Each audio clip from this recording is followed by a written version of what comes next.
Hello everybody and welcome back to RainBro Crafts. My name is Colton and today we will be making for you our Black Cat soap. This soap was actually a collaboration with our friend Mandy from Mandy Makes. She does everything spooky craft wise, so definitely go check out her website. We'll put a link in the description below, so stay tuned if you want to see how our collaboration soap Black Cat was made.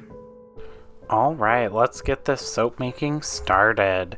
We will start out just like we always do by pouring our lye water into our plant-based oil blend, and we'll blitz that up. Zac is running the soap making show today, so we'll let him take this away.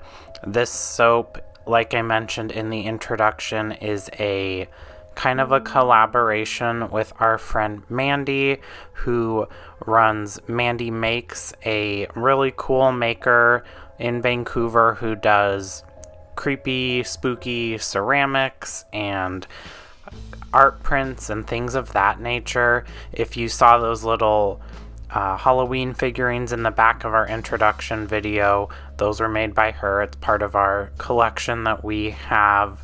We have prints all over the house and ceramic figurines and all that kind of stuff to kind of embody Mandy and her business and our Halloween collection, which this soap Black Cat is part of. We wanted to do something really dark and broody and spooky and mysterious, but with a little kick of something else. So while the design of this soap is pretty clean and simple, the custom fragrance blend that I did is anything but. This custom fragrance blend is warm flannel and backwood hike from Brambleberry, along with bonfire from Brambleberry, and then I did some sandalwood vanilla and also black pepper cardamom from Nature's Garden to give it a nice complex smoky scent with a little something extra. And then for the design, we are doing activated charcoal and blackberry mica to get that dark black color. But then we have some of that gold ultra sparkle mica from Brambleberry and some of the copper ultra sparkle mica in as well. So when the light hits it or the sun hits it, you'll get that kind of gold bronzy shimmer, but it's a really nice clean black bar. In collaboration with Mandy, so we made this soap.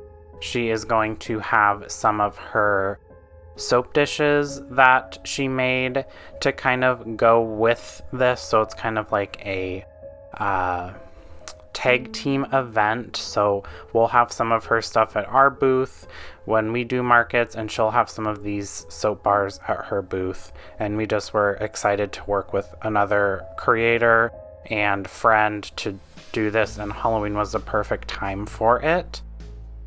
For the top of this soap, we have some of that copper ultra sparkle mica suspended in some oil, and Zac is just going to do a few quick lines of this color just over the top of this soap, and then we'll break out the trusty chopstick to feather the mica across the top of this soap. So if you couldn't tell, we in the RainBro Crafts household are pretty big fans of anything spooky, spooky dolls. You can see one of our goth unicorn stickers that we made into a magnet on our door there in the background. Spooky movies, spooky themed things. So October is kind of when we go a little wild with our fragrances and designs and things of that nature.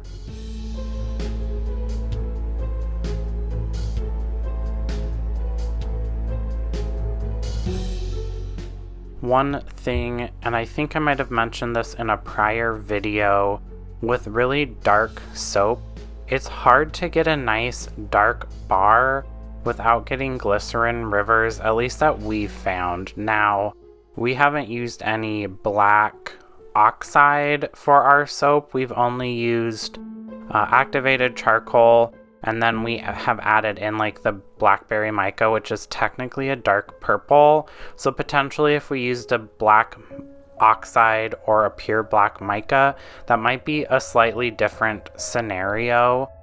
We just don't really do a lot of dark bars that aren't using activated charcoal or RainBro Fresh, which you may have seen that video, but I'll put a card up in the corner. We intentionally use activated charcoal in just to keep in line with our essentials collection. So we wouldn't want to do like a black oxide. Not that there's anything wrong with it. That's how we made it, and so that's what we stick with.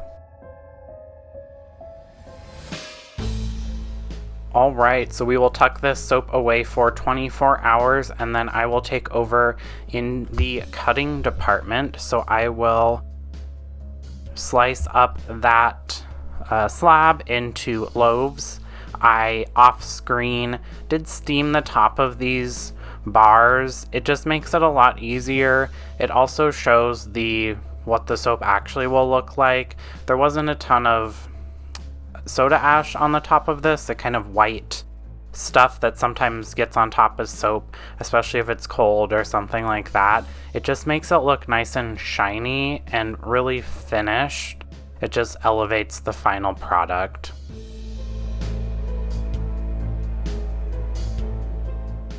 I don't know where I was looking in the viewfinder of the camera to get this as the screen or the framing of our camera, so I do apologize there. I thought it was in the correct general vicinity, but I'm just a tad low.